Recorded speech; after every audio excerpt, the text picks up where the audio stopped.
Hi, Dr. Helen. My name is Nicolette. Meet you, Nicolette. Thank you for inviting me today. My pleasure. I'm the creator for the podcast titled You're Worthless. Read that again. Juxtaposition of your very soul. First off, thank you very much for saying yes to be interviewed today. And I think after reading your profile, I feel this strong pull towards you that I need to get you onto my show. So Oh, thank you that's very much. So as a ritual, before I start my episode, I would read a bit of introduction about my guests to our okay. listeners, and then we can get down to business. Hi, everyone. We have Dr. Helen Ofosu here. I hope I'm pronouncing that right. She has helped individuals and organizations become more resilient for more than 20 years. So in 2012, she left the safety and security of a job in the Canadian federal government to launch her own coaching and consulting practice. And it has now reached the 10-year mark in 2022. She is one of the 5 founding officers of a new section of the Canadian Psychological Association focused on Black psychology, which aims to improve the representation of Black faculty, graduate students, and psychologists in Canada. She is also an adjunct professor of psychology at Carleton University in Ottawa, where she delivers occasional guest lectures and enjoy mentoring aspiring psychologists. So her book, How to Be Resilient in Your Career, Facing Up to Barriers at Work, was published on 23rd February 2023. So what an honor to have you here, Dr. Helen. I'm happy to be here. Looking forward to this conversation. Thank you so much. So before we dive right into some of the questions I have and some of the questions that you have actually proposed in your profile, can you share with us what was it like growing up as Dr. Helen? I was not Dr. Helen. Okay, yeah. Obviously before that. That's right. I grew up in a suburb of Toronto. I was born in Toronto, but we moved to the suburbs when I was quite young. And you know what? It was a friendly community, but in retrospect, it was complicated because my family was one of the few Black families in our community. So there might have been maximum two or three other Black families. So I was usually the only Black girl or the Black kid in classes through elementary school, through high school. But thank goodness, because we had been in the same community for a long time, we did have friends and we were pretty well supported, but still always a little different. Hmm. Right. I'm Asian. I'm from Kuala Lumpur. I think I did not introduce that part of me. So um I see this a lot. I've never been to Canada and the US yet, but I will be making my trip soon. Fingers crossed. And I think for you us, mentioned I think yes. for us, we're a little bit lucky, especially by the time we were in high school. My parents were both professors at McMaster University. And especially in the sciences back then, those fields tended to draw a lot of people from different countries just because they were the best and the brightest. So when we were in high school, we lived on a street that had a surprising amount of diversity. There weren't Black Mhm. families, and it still didn't change the ratio of who we were in classes with, but at least we saw some diversity. So we didn't we didn't have the overt exclusion that often happens. I think we were protected to some extent because of who our parents were, but it's still tough when you're the only. Yeah, yeah. Right. So Dr. Helen, you describe yourself as a career psychologist. I started working I entered the workforce when I was 19 and been around for about 12, 13 years, 15 years, and happy to report that I will be moving out of that soon and starting my own thing. And but still, career is something very close to me. It's just that I don't know, the corporate rat race, it's getting to me at this point. So I'd like to get a bit of your insight. Like, okay, what is career psychology? Well, it's basically a term that I pretty much made up. The truth is that, when people are looking for career support, if they are not executives, they're probably going to look for a career coach. Nobody's heard of a career psychologist, right? And if they're a little bit more established and they're an aspiring executive or they are an executive, they may look for an executive coach. And those really are the two coaching services that I provide. But very intentionally, when I started, I chose to lean very heavily on my background in industrial and organizational psychology. So that's work and business psychology. And that's the real foundation that I use. So I call myself a career psychologist because that feels like what I am, right? I'm using that kind of background to provide support that's work related. So, that makes me very different from most of the career coaches out there, makes me very different from most of the executive coaches out there because my foundation's very different, right? You can't come through an undergrad, a master's, and a PhD in psychology and not think like a psychologist. So kind of why I call myself a career psychologist, so that if people don't want to have anything to do with anyone who's got a background in psychology and they'd rather have a more traditional approach to their coaching, then they can look Mm. elsewhere. They like what I can bring to it, then we can talk. Hey, Yeah. per your introduction, you've been in the industry for over 20 years. Like, what was the was there a pivotal moment that made you switch, or what made you want to just like set up my own thing Well, the and fact leap? I've always been probably 30% entrepreneur, 30% psychologist, 30% I can relate. just embracing that. And I think really, early in my career, I had really good opportunities when I was in the public service as a psychologist and in HR adjacent roles. But honestly, because I'm part creative and part entrepreneur, it wasn't the best fit. I mean, it was Mm. okay.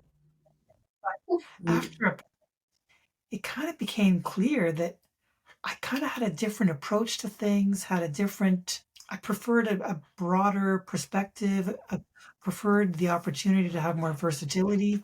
And if you're in a specific role, sometimes those boxes are just too Too small, square. too, too square and too small. And Yeah. also, I was a little unlucky in the sense that even though people had, I'm sure everyone's doing their very best, but I didn't always have a good alignment with the way certain things were structured. I didn't always have the best alignment with certain styles of leadership. And so Totally. Yes. Yes. some things emerged that gave me a chance to try my own gig. And thank goodness, even though it was rough at the beginning, it's worked out well. So at this point, I can't see undoing everything I've done to go and get a And job. going back? No? No, people would be saying, "Who told you to do that? Who told you to write that? Your job is supposed to be that." Yeah, Oh, so I can relate that because I am also a person, I think, I had the idea of just going, I guess it was conditioned since I was a young kid that you have to be good in school and you have to get a good job so you can earn good money. And I tried to ride the wave until 30, and when I felt that burnout, and I'm like, no, this is not for me. And right now I've how do I say this? I also I would say creative as well, but I was in accounting, and then Okay. I moved. Yeah, yes. I mean that's the easiest for me to get jobs because everybody needs accountant. And then I dip my toes in every area that an accountant can go. So I went into consulting, I went into debt restructuring, I went into audit, I went into the accounts itself, and recently shared service center. And mm, and I had my fair share of trauma. Sorry for sharing. I just felt like I felt compelled to share. Just recently I had my own personal trauma, so that led me to some different spiritual journey. Coming out on the other side, I felt like I wanted to do therapy. So right now, I am on the way and almost graduating from therapy. So, and when I told you I'm leaving my job, I would like to set up my own practice. So I can perhaps get some, nuggets of advice from you as you have done this, obviously, um, Well, with your 14 years background ago. thing, so many people have so many worries around numbers and around their money. So you might have a terrific impact on entrepreneurs, right? Because a lot of entrepreneurs, especially, Oh, they are tough. oh yeah, yeah, Yeah, that yeah, would, if I were you, that would be my niche. Because especially, even though there are a lot of therapists who are self-employed, yeah. many therapists, there it's a different version of entrepreneurship when say 80%, 90% of the fees that you charge are covered by insurance, right? Mm. It's I'm not saying it's easy per se, but it's a little easier when people know that they are not paying everything out of pocket for your services. For regular therapists, right? So you because you understand the realities probably of many aspects of accounting and you've dealt with so many business owners and all that kind of stuff, you might have more empathy for what people are going through when they're creating a business and trying to figure out, what they need to be doing, what they need to not do, what they need to prioritize. So not You're giving just that consulting service, right? In terms of the financials or business planning for entrepreneurs. yeah, You just but unlocked I something, though. wish more too, right? Because I remember some years ago I came across this amazing article in Inc. magazine, and I remember the cover picture of the article was somebody almost drowning in the ocean, huge waves crashing around them. And this is an entrepreneur who's like literally holding on for dear life because they are kind of drowning and they're full of anxiety and worry and stress. And so many entrepreneurs don't have very much money, so they can't afford therapy, but they need support. So, and then quiet, I think, I think there's a lot of neurodiversity within entrepreneurship. A lot of people who have dyslexia, who have ADD, and like there's a lot happening. So I bet that'd be a great niche. It's a good one, so I can couple it with therapy as well. Well, This is I don't know. why I I'm. mean, it may be complicated. There's probably rules about dual relationships, so I'm not sure if Mm, you can. mm, mm, mm, mm. Yeah, I can practice as a therapist and I can practice as a financial advisor or something like that. Yeah, and Business you probably advisor. get the same service for both people. But if you Mm. have awareness about certain things, it'll make you a more valuable therapist. Wow, Dr. Helen, thank you. You're And this is welcome. why I love speaking. And part of why I started podcasting is because I just want to get as many ideas as I can from people, and I love talking. And it's a form of therapy to me as well, and a coaching from from great people like you. Well, now that you've mentioned it, there's another reason why I use the title career psychologist. Mhm. Very intentional when I started. I had lots of relevant experience, but I intentionally did not pursue a coaching designation. Okay. I wanted to hold on to my uniqueness. 99% of the coaches out there do not have a PhD in psychology. And depending on the coaching designation, some of them might be a weekend, some of them might be a year, but none of them are equivalent to what I have. So I didn't want to Yeah. go myself more like the majority, right? I needed to retain my special status. If anything, I mean, not And to be I'm arrogant, but if yeah. anything, was supposed to be a professor with my PhD in psychology. So I do lots of training and continuing education, and I just I didn't want to Lose become that. any. Yeah, I wanted to retain my uniqueness. Mm, yes, I'm still a certified accountant, so I should do something about it. Hold on to the and then just Yeah, add that therapy as yeah. supplementary. Yeah. Wow, I got to do some thinking. Thank you, Dr. Helen. You're welcome. It takes a lot of effort to hold on to a designation like an accountant. So I would hold on to it for a while, and only when you're quite sure you'll never use it, give it Yeah. up. But the way to keep it, I would keep it Yeah. right on the bottom of every degree. It doesn't say something like you can use the rights and privileges associated with. Yeah, I can use my ACCA designation. So, There you go. oh, thank God. I was so ready to like kick it to the curb this year when I paid for the fees.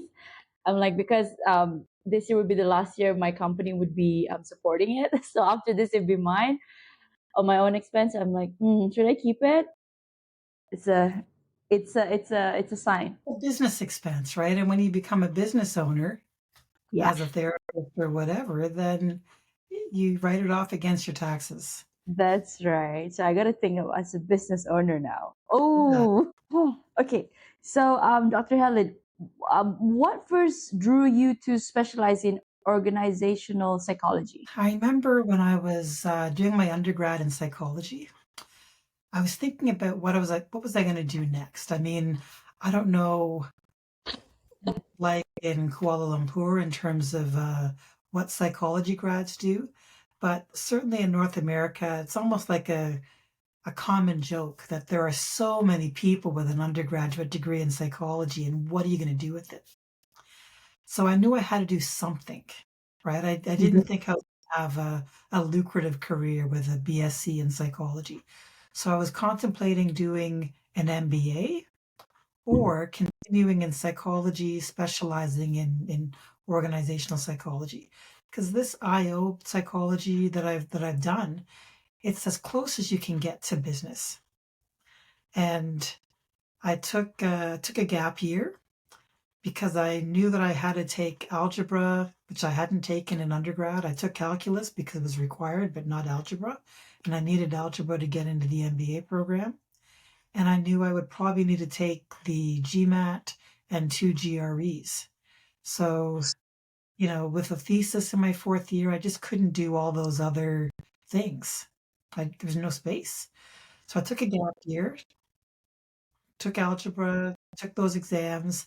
And as I was getting ready to do the applications, I thought, you know what? If I can get into psychology, I'd rather be one of you instead of one of many, right? Because MBAs are more, or there are more of them. Yeah, it's more common, right? Yeah. So that's what I did. That's how it happened. Standing Took a out. lot to make use of the business part, but I'm Yeah. So your qualifications are BSc in psychology, and your master would be in psychology, psychology and PhD in psychology. correct? Through and through psychology. Wow. No, but undergrad was, I kind of mixed it up. I mean, it's not a traditional undergrad in psychology. It's very much a STEM degree. It was a BSc. Yeah. And even industrial and organizational psychology, it's classified as a STEM discipline, even though I feel Oh. like I'm creative at heart. That's why some of my blog topics are kind of out there, right? I've written about workplace jealousy, Oh. written about the upsides of workplace rivalry, different versions of leadership, like courageous leadership, crucible leadership. My book is definitely different in terms of an approach to career stuff. So I get to exercise some of my creativity. Yes, and that brings me to my next question. You wrote the book. Let me repeat that. How to be resilient in your career, facing up to barriers at work. Mhm. And who will benefit most from reading this book? Well, to be honest, I wrote it for three types of people. The Okay. first person is somebody who is working somewhere or has a career and they either want to avoid certain common problems or they want to navigate their way through certain problems. So that's the first audience. Because some of these problems create turmoil and stress and anxiety, often when I'm supporting people through these challenges, I'll introduce them to good therapists or clinical psychologists who may help them get over um, organizational betrayal, organizational grief, trauma, those kinds of things. And a lot of therapists and clinical psychologists have worked one on one in their practice and don't have a lot of experience in these larger organizational contexts. So this book is actually also helpful for those therapists. And thank goodness a lot of them are recommending my book. Yeah, And then I then the final group is leaders who want to figure out how to improve their organizational climate. You see, I'm very lucky over these literally over the 20 years that I've been doing this type of work in different climates or in different contexts. I've been hearing things unfiltered that a lot of leaders never ever hear, right? Because depending on what your position is in an organization, unless you're asking people to be really straight with you, you might hear very sanitized, very filtered things. democratic type of answers, responses. Yeah. Very diplomatic, Yeah, very yeah, yeah. Very like. diplomatic, correct, yes. So leaders who want to understand, well, why are people leaving my organization all the time? Or why do I have certain problems in my organization? Or why is there an issue where people who are racialized or differently abled or members of the LGBTQ community or indigenous, why do these people not feel comfortable in my organization? Well, this book gives them insights about how other people may be experiencing the workplace. Wow. Yeah. I I go- I Wow. googled it a bit and I read some of the reviews. So I'm like, oh, this is a good book. Yeah, Is it super. yeah. Is it available on Audible? It is available on Audible. Okay. Okay. Yes. Yes. I have to put that into my iPad. You know what? It's written very plain language. My feeling is that when people are going through these hard things, they don't need to be reading a book that's very complicated, Yes. right? So it's very simple, straightforward, and people have told me that when they listen to it on Audible, it feels like we're just talking, like we're just having a conversation. It's very very relatable. Brilliant. Let me get my hands on that. Okay. Dr. Helen, in your opinion, what is the relationship between work and mental health? As I do so much executive coaching, I have a very concrete example. So typically, when I'm doing executive coaching, I try to have people do a leadership assessment because this is a way to get an objective idea not only about how they are coming across, but also to see where things are likely to kind of unravel for them when they are stressed out, when they are exhausted, when they're distracted, when they're under pressure. And being under pressure, being distracted, stressed out, all these things are very much how it feels when you are having some challenges with your mental health, Mm. right? So it's a very objective way of pointing out that even if you can tolerate certain hard feelings that come along with difficult experiences or the fallout of certain experiences, it's going to have an impact on your performance. So Yeah. for me, it's a big part of the link is that our mental health and wellness absolutely has an impact on how we interact with other people and how we perform. And ultimately, it will show in productivity and bottom line Exactly. of the companies. That's Hmm. it. So that's a big piece. But now I'm also learning, or I guess I have learned, that a lot of these things that are happening to people at work, whether it's microaggressions, being passed over for promotions, being excluded, all of these small things that are happening. I mean, they're small, but they feel big and they feel bad. Apparently, according to neurobiology, all of these small incidents, if you have enough of them, end up combining to have this exact same impact as a classic big T trauma. So, a big car accident, a serious illness or injury, combat, all of those big T traumas, well, they get some empathy for that. They get some support for that. But quite often, people are just expected to live with it when they're Yeah, dealing and with questions and other just things. strap up and move on, and because it kind of give a notion of you're my employee, I'm obligated to provide some level of care to you, in terms of, I don't know, physical care, in terms of insurance, or some days off for you to.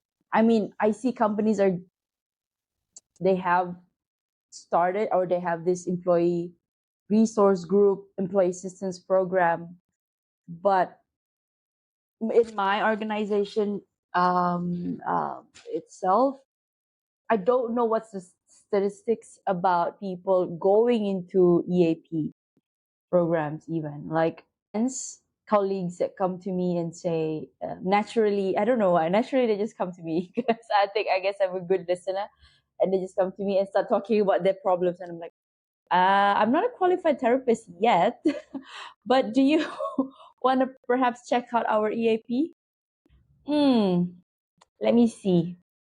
It's always that I don't know. It's within my radius. I don't know if, and it's in Asia, so I don't know how are people perceiving that in Nora or EMEA, right?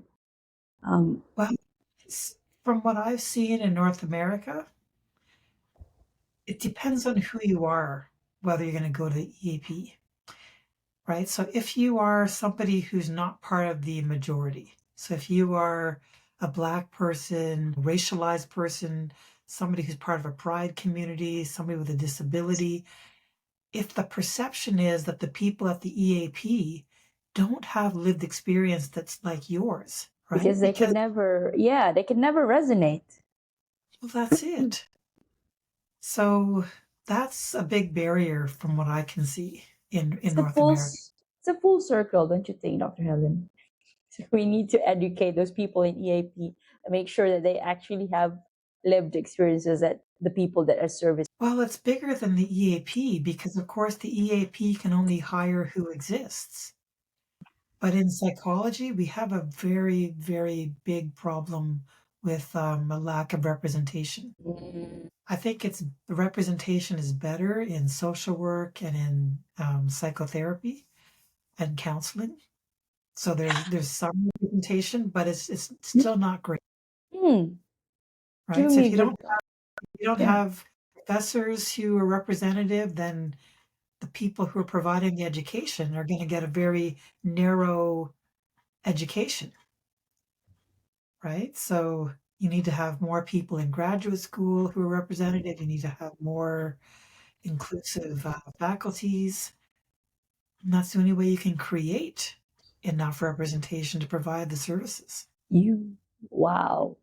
Yes. and it's actually super prevalent in my current where I am. And yeah, although, okay, I not to, no want to mention, but you just given me some food for thought. Seriously, like But I'm curious though. I mean, in Asia, I'm hoping that the EAP providers are mostly Asian. So at least the lived experience piece is okay. is more it's closer. I to be honest, I I've never called one myself.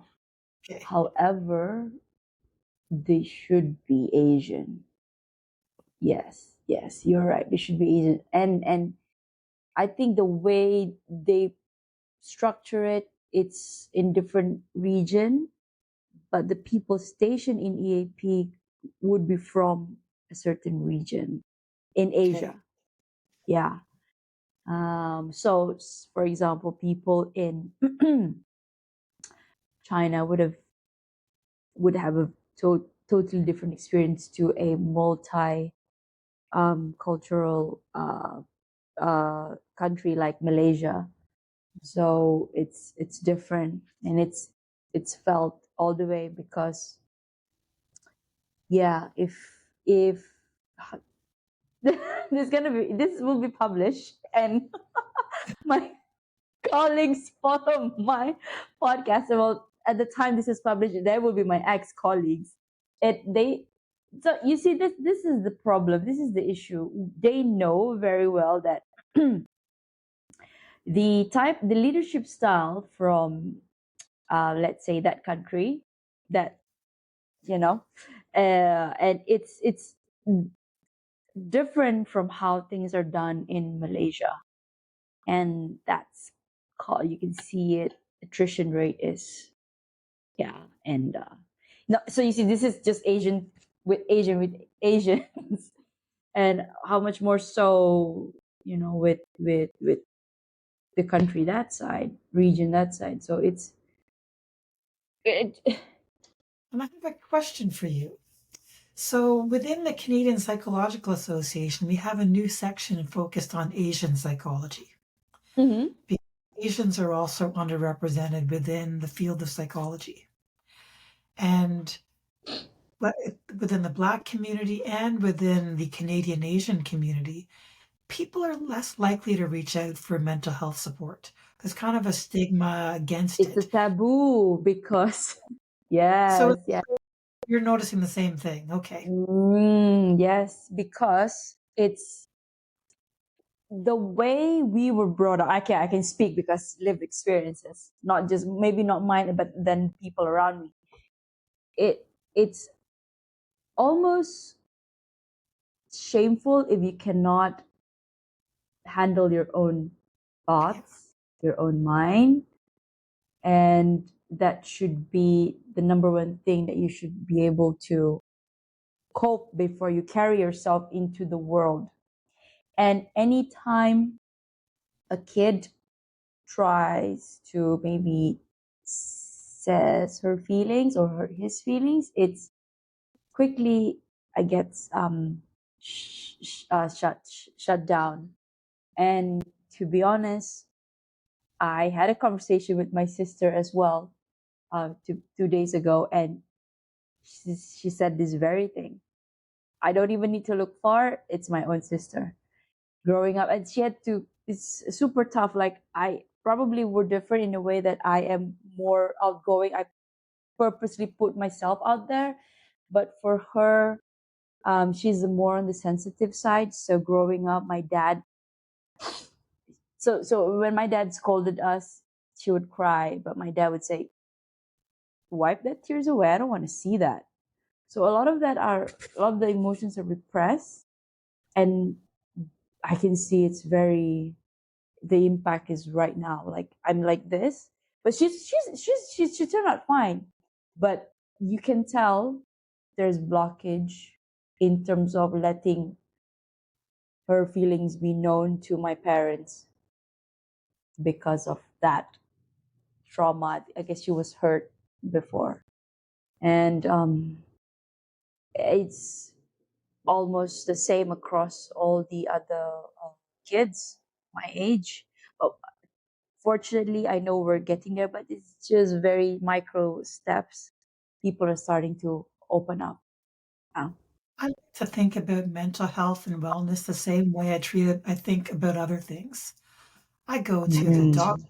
I go to the dentist, Yes, yes. Should be the like way. I don't I know how to brush my teeth, but I still go. I may not Yes, want to go, but yeah, I go for maintenance, right? yes. So I think we can just treat our mental health as if we're going for another version Like a of maintenance thing, like how we maintain our cars and for servicing, yeah, like going to the gym, strengthening your, exactly. here, yeah, in here. Mm. Well, at least I hope this episode will be able to, have that small little ripple effect in my community at least. Because to be honest, I found a lot of people are feeling all this imposter syndrome, self-worthiness, and that is the essence of my podcast. And they just don't want to talk about it. Or maybe they do, but they talk to their friends who are also in the same circle. So it's just like that. The Lulu bestie giving therapies to another the Lulu friend. So I was like, the, yeah, but yeah, I hope. Um, This yes, apply I don't know if this applies within Asia, but certainly in North America, I've noticed that imposter syndrome plays out differently for people who are members of underrepresented groups. really, how so?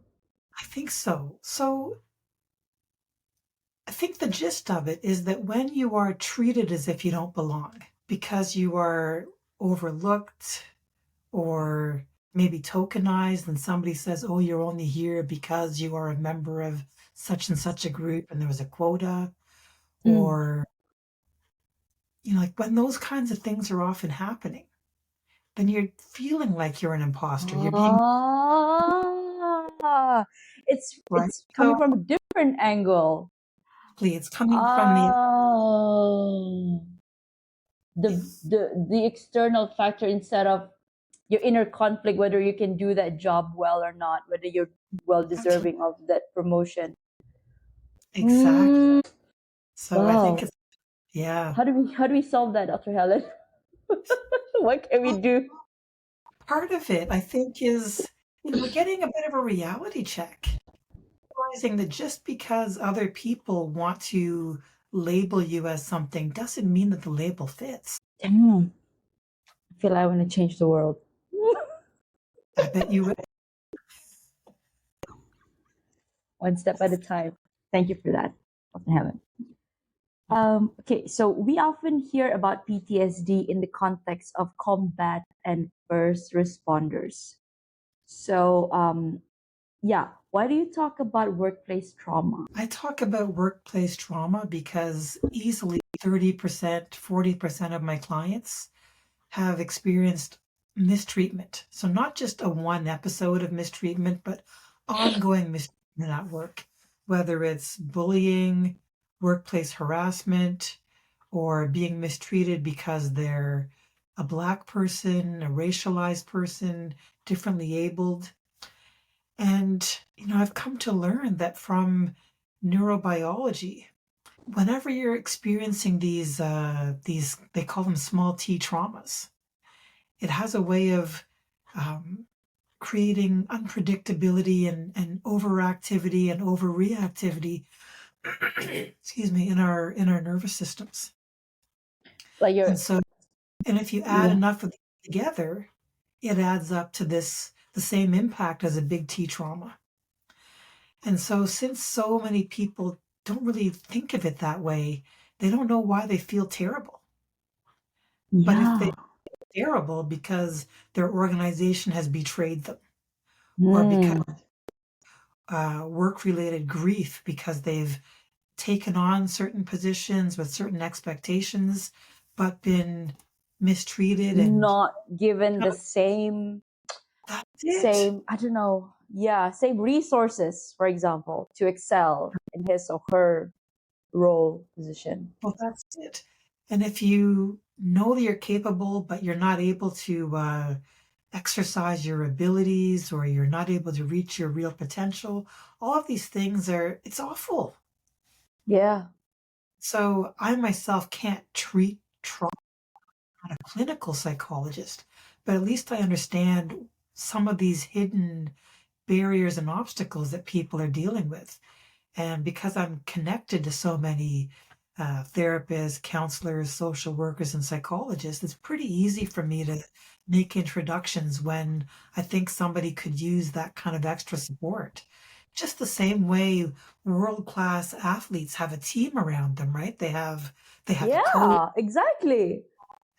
they have a physical therapist to bring. Nutritionist. Yes. Yeah, to be able to be world class, you've got to have the right team. So that's Damn, why I think I thought I about was not deserving of the role. No, I wasn't given the right resources and sufficient resources of that. I know I'm good.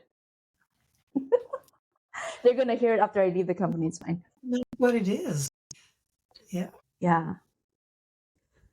Ooh, yes. And then you said here, leaders. It's important for leaders to become trauma informed. Can you please elaborate on this? Well, I think the most simple way I can describe it is that when we appreciate that everybody wants to be able to come to work and contribute and not need to focus on self-protection, right? If you're in a bad work Oh environment, yes. environment, Oh my god. how bad it is, you might have to dedicate 20%, 30%, 40% of your intellectual and emotional energy just into surviving, just protecting Not yourself from. even into thriving. You can't even thrive if you have your energy being diverted into these things to protect yourself, to protect your sanity. Oh So, gosh. as an Terrible. accountant, you can appreciate that you're paying somebody 100% of their income. But Yeah. depending on how bad your work environment is, are you losing 10% as leakage, Mm, 20% leakage, yeah. 30%, right? Yeah. So understanding that all of this mistreatment is creating small traumas for people who are being mistreated, and And figuring ultimately, yeah, stop, my bottom line suffers. Yeah. right? So Very, it's definitely a very true. moral imperative, but it's a practical imperative as well. Mm, mm, mm. So understanding that all of these problems are creating traumas, not only for the people who experience it, but for anybody who's got kind of a heart and they are watching other people being mistreated, Being they're treated like this. Yeah. trauma, right? Nobody Yeah. wants to watch somebody being mistreated and crying in the bathroom, or crying in their car before they get into the office or when they leave, right? So that's a lot of trauma. Oh, wow. Wow. Another level Hiding lock in plain for me. sight, hi Yes, yes. Well, I've got a lot to think about. But if I want to make a change, I'll start with myself. that's it. Yeah. Okay. Right. Dr. Helen, I'm gonna pivot to a self-worth question because my my podcast is about that. And then I my question to you is, how would you define self-worth and why is it crucial for personal growth and happiness? Or if you have a Oh, different definition. tough question. But I guess at its foundation, and of course, I'm coming from a psychology perspective and kind of thinking about some of the people I'm connected to. So I think we have to all remember that we're all inherently valuable. We're all equally valuable, just as humans. And that even though, because of historical things, some people are treated as less than human, right? We look at certain global conflicts and the way certain people are described, they're treated as if they're animals. They're treated like they're not. Mm. We have to remember that we're all worthy. And just because somebody else doesn't see how much you're worth doesn't mean you're not worth what you know you're worth. So we need to find ways to remind ourselves, spend time with people who see what we're worth and expect what we should deserve, right? Especially for myself and for other people who have unique insights and qualities. Instead of accepting that other people want to try to diminish you, I like to say, you know what? No, no, no. We deserve a premium when we are unique. We shouldn't be discounted. So That keeping VIP treatment. exactly keeping some of these things in mind helps you to, recalibrate and expect what you deserve, not and just not settle for Not mistreatment, settle. Yeah. not settle for being discounted, being diminished. Yeah, that brought me to I had a thought just now when you were saying it. So what are these people like if they are not represented at all and they feel like they're alone and they don't know where to turn to, what do they do? Like what's the first step? Well, it's really tough if you really and truly are the only one in a whole organization. Yeah. The case, well, you need to find community support, family support, so you don't feel like you're isolated. Mm, And maybe longer term, if you can find an organization where there is more diversity, then over time, if you can get yourself into that kind of an organization, you're going to feel better, right? yeah. Because it's tough to be the only one and mistreated. If you're the only one and you're celebrated and you're welcome, that's different. It's still hard, but it's not as bad. Yeah. Yeah. Finding your tribe. So Dr. Helen, what is your heart's greatest wish? Oh, I have so many wishes. Oh my goodness. You can list Lord, top it's three. personal or global wishes. Anything. You can have each. Okay. One for Well, each. probably, not to be selfish about it, but I like to feel good, right? So I'd love to have ongoing good health and good energy and financial resources so that I have the energy and the capacity to do things that matter. That's a big one. But really, if everybody has that, oh my goodness, there'll be so much possibility, right? Yeah. If people are generally speaking kind of rich and happy in whatever way that they need to be, then working with that abundance, there's just less room for doing things that are petty and destructive. Thank you. Do you have a I'm, mantra that sorry? what's Oh your yeah, the global. for you? What's your greatest Oh, wish? this is my first guest asked me. Oh wow. I would want to leave an impact to the world, but I'll start with one person at a time when I leave them, when I leave this world. If I in any way make them feel heard or seen or appreciated, I think I have done a good job as a human being to them. I'll say ditto. And sometimes I don't know, like before, sorry, I know 7 minutes, Dr. Helen, I hope I'm not keep I hope you yeah. I'll make this quick. Two more questions for you. But I just want to share. Because during my last this one like last job, I felt like I wasn't they said that I wasn't aggressive enough. And because of my um, because I'm empathic in the sense that I don't have that, oh, you got to do this, you got to do this. And the way I manage my team is different.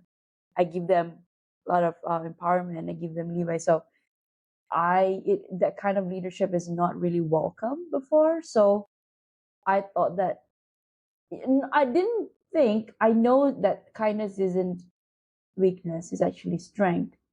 So I kind of brought that with me now, and I kind of make that my identity because everybody is fighting their own battles we don't know about. So that is something that yeah, I try to live by.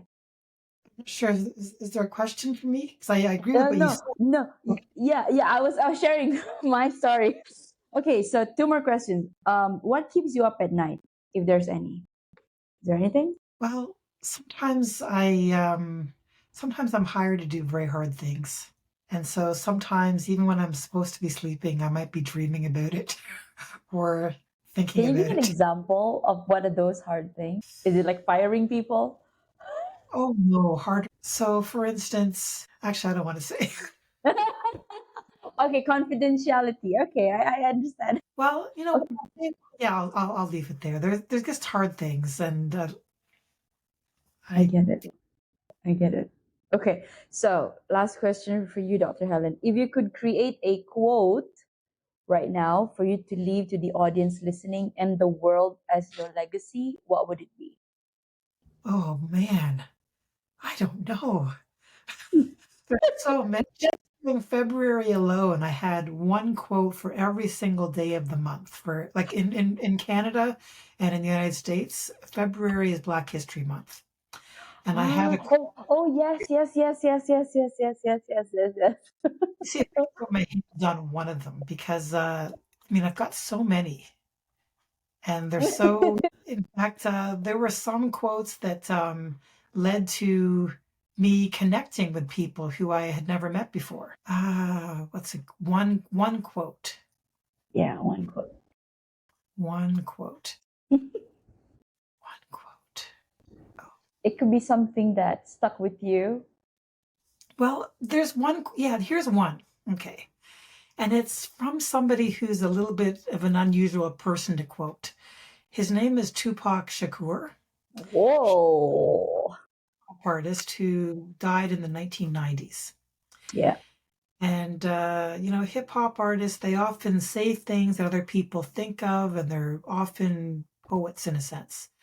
So there's this one quote: "You wouldn't ask why a rose that grew from the concrete had damaged petals. On the contrary, we would all celebrate its tenacity. We would all love its will to reach the sun. Well, we are the roses, and this is the concrete, and these are my damaged petals. Don't ask me why, thank God, and ask me how." 'Cause I think there are a lot of people who have faced all kinds of challenges that maybe other people don't see. So, in a way, they feel like a rose that has grown through concrete.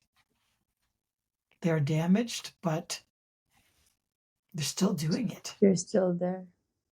They're Yeah. still there. What a way to close our interview. Thank you so much, Dr. Helen. It's very interesting. It's fun talking to you too. I feel like, yeah, we're definitely conversing. And you said your book is going to be like this. So it's like hearing you talk to me then. Well, thank you so much, Dr. Helen. I will be cutting when this episode airs, so I will be snipping some of the clips and I will be tagging you. So perhaps you could share that in your IG. Absolutely. And also, Dr. Helen, if anybody listening here, they would want to reach out to you. How can they do that? Well, the easiest place is probably from my book website, Okay, theresilientcareer.com, and all the links to my socials are there. perfect. Very Okay, easy. You all can put right. that in your notes. Okay, thank you so much, Dr. Helen. I wish you a good day and Thank a you. good life.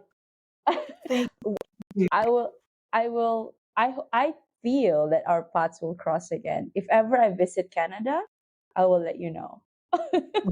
Before that, I'm going to be looking for you on IG and elsewhere so we can keep in touch. Thank you. Thank you. Thank you, Okay. Dr. Helen. You have a good day. Bye bye. And bye. Bye bye.